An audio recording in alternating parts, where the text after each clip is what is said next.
I originally got the idea for the Dewey-Lite system from Pam Harland when she spoke at the Quebec Library Association conference 2 years ago.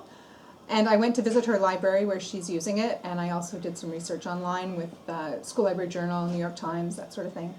And it just speaks to the students of this day and age who want easy access, quick results. They don't want to worry about Dewey Decimal numbers and 3 numbers after the decimal point and all that sort of thing. They want quick and easy access. And the Dewey-Lite system works more with words as opposed to numbers. So it's more intuitive. If you want castles, look under C for castles. At our high school, in the country section, instead of it being separated over 3 different rows of shelves all through the 900s, now there's a section called the countries, and it's A to Z. And in the art section, the painters, instead of being filed by century, they're now filed by alphabetical by their last name. So if you want a book on Rembrandt, you go to R. So just in this day of Google and instant access, and the students not having the patience to look on a computer, write down a number, go to a shelf, they just want the answer, they just want the information. So to me, it really speaks to this generation. It really makes a lot of sense. Well, at first we had to do a lot of weeding out of the books, the ones that didn't get looked at a lot, the ones that didn't get used. So we weeded those out, and then we categorized them. For example, animals with animals. We have a fun section. That's our most popular section, where you'd find all the world record books or a lot of jokes books, things, the ones that don't really have a category and that kids look at. I Spy. Yeah, all the I Spies and things like that. That kids, these are the first picks that come out.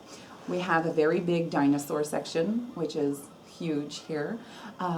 We have a huge sports section as well that gets very used because there's the hockey, soccer, basketball, everything. Like the boys are very interested in that. These are books that deal with social action, things like Free the Children, How Children Live in Other Worlds, raising money for wells in Africa, that sort of thing, acts of courage, that sort of thing. And it's good because the kids would never have looked at those books before. Yeah. Okay, well, we had to close the library for a full day. That's because it's a full day to get all the categories sectioned out. We definitely had to do that. But it's still a work in progress. We still have to label, because each book are labeled individually in order for a volunteer to be able to just, it's clearly identified and just reshelve it exactly where it needs to go. So it's a work in progress, but I'll give or take 3 weeks about it took us. Probably, yeah. Just about 3 weeks from an A to Z. From what I've heard from both the staff and the students, it's incredibly easy to find the books. So the kids are able to come in, find a book more quickly, and get settled and start to read. So if we want kids reading, which is obviously very important, literacy, it's really helped in that sense. The library has now become one of those very important facets that's missing.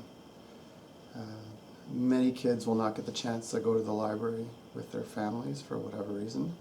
So the school library really is now that integral part that's missing in many of our families' lives. And that's why I think it's an extremely important thing to have in every school, obviously, but of course in my school.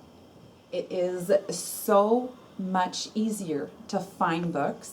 Kids are so much more interested because they know what they're looking for. They see everything. In natural disaster, for instance, they could see the Titanic, volcanoes, they see it all. It's amazing. So kids are much more interested in them. Teachers find it a lot easier to find books because they're all here, feelings, boop, so they take this whole section. It's fabulous. And to reshelve the books, so much easier, worth the change, worth it. And statistically, the numbers are through the roof. I did the statistics for January, February this year over last year, and loans of nonfiction have gone up 60%. And at first I thought that was, something was wrong. Last year, January, the library was closed or something. Yeah. So I did the statistics at the other school that have gone Dewey-Lite, and they were up 57%. So I think the students are just finding books that they've never seen before. They're finding the books that they want, and It's working really well. Oh, yeah.